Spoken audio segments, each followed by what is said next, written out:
Okay guys, we're back in Dreamweaver now, and we're just going to look at linking our HTML file to a CSS file. There are lots of ways you can go about doing this, and I'm just going to show you one way. Now if you have a look down in the bottom right hand corner in your local files, you might be seeing that CSS and .text and the HTML.txt file that we just saved in Notepad. If you're not seeing that, if you right click in the white area down there, you might see refresh local files, and when you do that they might pop up for you. Hopefully they will. Anyway, we're going to manually create a CSS file for ourselves now. So to do that, I want you to scroll up down here in your local files area, and we're going to right click with our mouse on the styles folder. Right click on the styles folder, and we're going to go up to new files. That means we're going to create a file inside our styles folder. So let's click that new file. Okay, you can see that new file has been created, and it automatically creates it as a HTML. We're going to make it a CSS. So what we're going to do is we're going to call that style.css, so it knows it's a CSS file, and I'll just get rid of that .html by pressing the delete button. So you can see there style.css is what you should name that file. Just press away from that file in the white area for that to be listed. Cool. You can see now that style.css file, it sits out and inside the styles folder. Fantastic. There's nothing actually in there yet. Now the tricky part.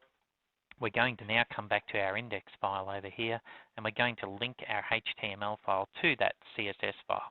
Now remember that our HTML file sets up our page layout and what it looks like, but our CSS file provides the styles, so the colors, the fonts, and how things sit and where they sit. So we need to tell this HTML page where to look for that style file, okay, because at the moment it doesn't know. So the way we do that is we come over here to our CSS styles panel on the right hand side, and we come down and you'll see a little link button down the bottom right, the first one, and when you hover over it, it says attach style sheet. So we're going to attach our style sheet to our HTML page.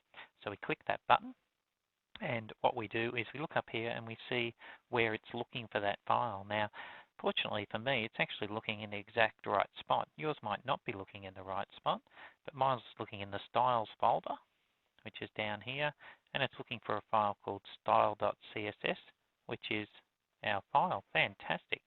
All right, I don't need to do anything, but you might need to browse to that file. And I'm going to show you how to browse to that file just so you can get there. We press the browse button. We look inside and you see that mine's actually already pointing there, but if I was to go back out, I'll go to my Year 10 bio site. I'd go into my styles folder, and there it is, my style.css file. I click on that and I press OK. And that just gives me the same reading, but it will also give you the same reading. So let's see what happens when we press OK and we link our HTML file to that style sheet. Okay, if you look at your HTML, you can see something's changed, and I'm just going to separate it out so you can see a little bit what has changed. This section here has been added to our HTML page. So this section is inside of the head tags. You can see the two head tags there. So it doesn't actually appear on our page because it's inside the head tags, and it tells us that when you are looking at our page, you need to link also to a file, a CSS file that's in this area. So hrefing our styles folder, our styles.css file, and it's a style sheet, and the type is a CSS file or a text/CSS file. Okay, so every time somebody goes to our page here, it will automatically look for that style.css file now. Fantastic, great job. Okay, we still have a few more tasks to do, but we've done really well. We've linked our file, so we'll finish for that for the moment, and we'll see now how we can get our HTML from our text file and our CSS from our text file in there as well. Good work.